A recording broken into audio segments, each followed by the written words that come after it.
I started working 7 years ago at Westridge Middle School. I was placed in an 8th grade regular math class.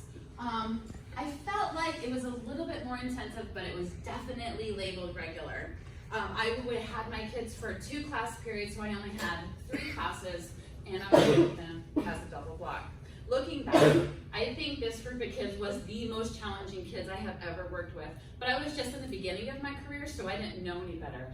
I just know that was what was laid in front of me, and this is what I had to do. My classroom management was awful. My lessons were not effective, and I could hear the students whispering behind my back, in front of my face, to each other, that this lady is terrible. I was so frustrated. I got pent up inside. I wanted to be a great teacher, but I knew that I wasn't. I had a lot of personal issues I was dealing with, and it was probably affecting me a little bit too much. I would walk down to the office every day on my planning period, and I would be, not even trying to hide it, absolutely crying walking down the hallway, and this woman would approach me, and she always asked me, "Are you doing your best?" And I looked at her with conviction, and I said, "Yes, I am absolutely doing my best." And she said, "That's all anybody can ask of you." So, she'd give me a hug. She'd tell me that everything was gonna be okay. And she was a complete stranger to me. And I just admired her so much for the kindness that she showed me every single day.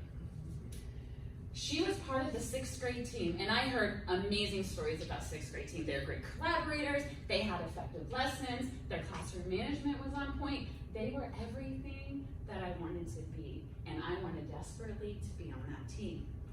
So, later in the school year, my principal came up to me, he offered me to be on the 6th grade team, and I was like, yes! And I was really most excited to be working with the woman that had shown me so much support. And that woman's name is Mrs. Hill. She's been with OCPS for 15 years. She was a para for 7 years. She's been teaching for the past 8 years.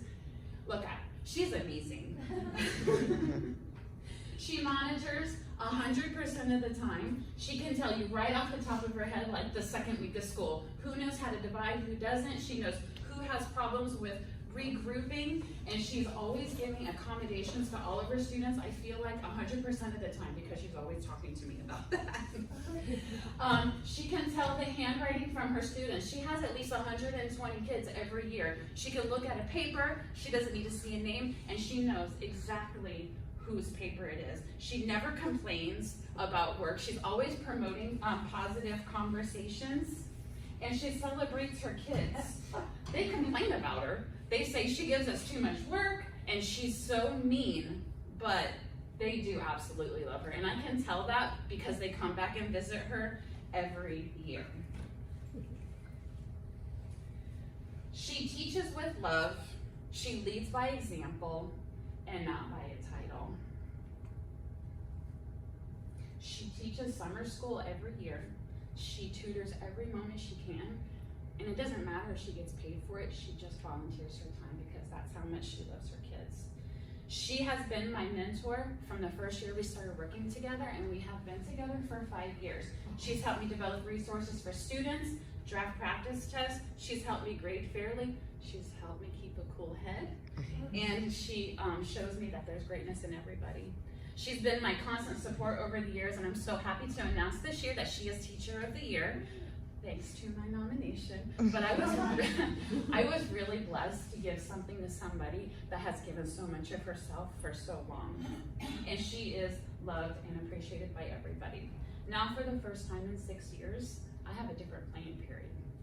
We don't work side by side, but I'm just like 2 doors down. She checks on me every morning, every lunchtime, before school, after school, it doesn't matter. She always makes time for me. When I'm frustrated, she helps me reflect on my lessons. She gives me suggestions for other strategies that I could be using to make those lessons better. And she shares with me teaching practices that she's doing in class. So next year, I'm looking forward to going on to 7th grade. But it also makes me sad because I'm not going to be working with her anymore. She's been my constant support. I know she will remain to be a constant support because we'll still be at the same school, and she's had a lasting impact on me. She has shown me what the meaning of leadership is, and the best part is she didn't do it on purpose. She just did it because that was her nature. It wasn't her intention at all. I am truly grateful for everything that she has done to me. She has been the greatest impact on me as an educator, and I will always teach in her legacy and everything that she stands for, which is love, leadership, and most of all, patience. Thank you.